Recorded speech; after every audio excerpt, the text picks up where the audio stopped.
बिस्मिल्लाहिर्रहमानिर्रहीम। अस्सलाम वालेकुम। हज़रत दाऊद अलैहिस्सलाम कैसे बादशाह बने?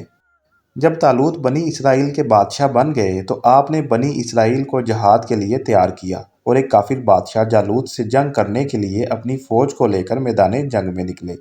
जालूत बहुत ही कदावर और नहायत ही ताकतवर बादशाह था। वो अपने सर पर लोहे की जो टोपी पहनता था उसका वजन 300 रतल था।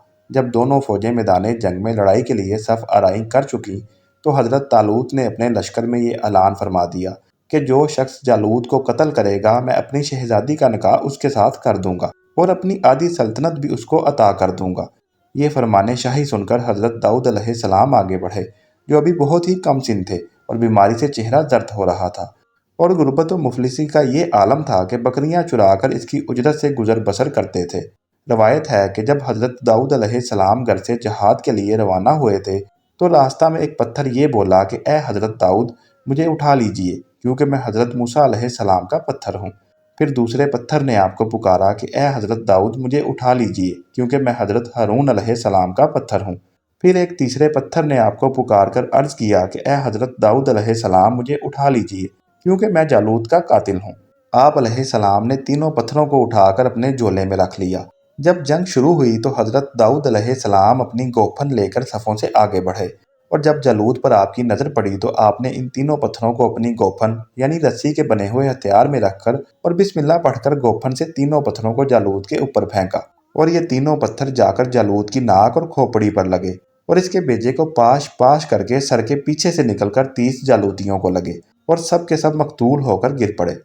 फिर हज़रत दाऊद अलैहिस्सलाम ने जालूत की लाश को घसीटते हुए लाकर अपने बादशाह हज़रत तालूत के कदमों में डाल दिया। इस पर हज़रत तालूत और बनी इसराइल बेहद खुश हुए।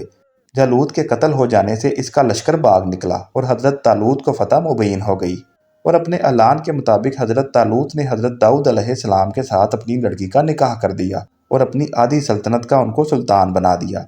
फिर पूरे 40 बरस के बाद जब हज़रत तालूत बादशाह का इंतकाल हुआ तो हज़रत दाऊद अलैहिस्सलाम पूरी सल्तनत के बादशाह बन गए और जब हज़रत शमूएल अलैहिस्सलाम की वफ़ात हो गई तो अल्लाह ताला ने हज़रत दाऊद अलैहिस्सलाम को सल्तनत के साथ साथ नबूवत से भी सरफराज फरमा दिया। आपसे पहले सल्तनत और नबूवत दोनों अजाज़ एक साथ किसी को भी नहीं मिला था। आप पहले शख्स हैं कि इन दोनों अहदों पर फाइज होकर 70 बरस तक सल्तनत और नबूवत दोनों मंसूबों के फ़राइज़ पूरे करते रहे और फिर आपके बाद आपके फ़र्जंद हज़रत सुलेमान अलैहिस्सलाम को भी अल्लाह ताला ने सल्तनत और नबूवत दोनों मर्तबों से सरफराज फरमाया। इस वाक़या का अजमाली बयान कुरान मजीद की सूरह बकरा में इस तरह है कि और कत्ल किया दाऊद ने जालूत को और अल्लाह ने उसे सल्तनत और हिकमत अता फरमाई और उसे जो चाहा सिखाया।